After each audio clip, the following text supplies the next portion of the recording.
सफलता और सुख का स्रोत हैं भगवान श्री कृष्ण की ये 5 विशेष बातें। आज हम आपको श्री कृष्ण द्वारा भगवद गीता में बताई गई उन 5 विशेष बातों की जानकारी देने जा रहे हैं जिन्हें अपनाकर असल में व्यक्ति सफलता और सुख दोनों का आनंद उठा सकता है।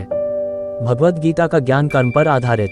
भगवान श्री कृष्ण ने भी गीता उपदेशों में बिना किसी भय या चिंता के कर्म करते रहने की बात कही है। ऐसा कहा जा सकता है कि गीत ज्ञान के माध्यम से श्री कृष्ण ने मनुष्यों को जीवन जीने का सही तरीका सिखाया है। कर्म से होकर परमात्मा तक जाने वाले मार्ग को उन्हीं ने बताया है। श्री कृष्ण का संपूर्ण जीवन ही एक प्रबंधन की किताब है जिसमें प्रत्येक व्यक्ति के लिए जीवन जीने के लिए श्रेष्ठतम सूत्र हैं। कृष्ण का मानना है कि अगर व्यक्ति मस्तिष्क को शांत और हृदय को स्थिर रखकर प्रयास करे तो निश्चित तौर पर एक उत्तम परिणाम की ओर अग्रसर हो सकता है।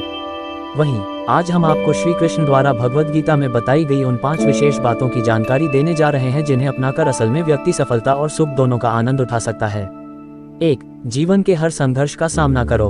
श्री कृष्ण कहते हैं कि व्यक्ति का जन्म अगर पृथ्वी पर हुआ है तो संघर्ष भी उसे करना ही होगा। मानव जीवन में आकर ईश्वर भी सांसारिक चुनौतियों से बच नहीं सकते।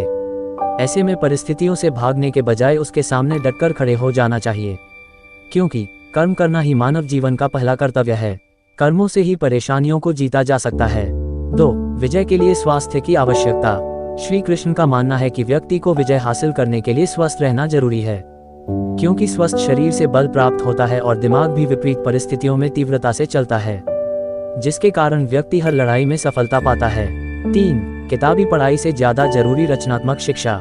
भगवान श्री कृष्ण के अनुसार शिक्षा ऐसी होनी चाहिए जो मनुष्य के व्यक्तित्व का रचनात्मक विकास करे, यानी कि मात्र किताबी पढ़ाई ही नहीं, व्यक्ति को जीवन के हर एक पहलू से कुछ न कुछ सीखते रहना चाहिए और अन्य कलात्मक क्षेत्रों में भी आगे बढ़ना चाहिए। 4. रिश्तों की बहुमूल्यता समझें। भगवान श्री कृष्ण ने जीवन भर कभी उन लोगों का साथ नहीं छोड़ा जिनको मन से अपना माना। रिश्तों के लिए कृष्ण ने कई लड़ाइयां लड़ी एवं रिश्तों से ही कई लड़ाइयां जीती। उनकी यही बातें इस बात का संकेत हैं कि सांसारिक इंसान की सबसे बड़ी धरोहर रिश्ते ही हैं। 5. शांति ही है सबसे बड़ा हथियार। कृष्ण ने महाभारत युद्ध के पहले शांति से समझौता करने के लिए पांडवों और कौरवों के बीच मध्यस्थता की। हालांकि दोनों ही पक्ष युद्ध लड़ने के लिए आतुर थे, लेकिन कृष्ण ने हमेशा चाहा कि कैसे भी युद्ध टल जाए। झगड़ों से कभी समस्याओं का समाधान नहीं होता है। शांति के मार्ग पर चलकर ही समाज का रचनात्मक विकास हो सकता है।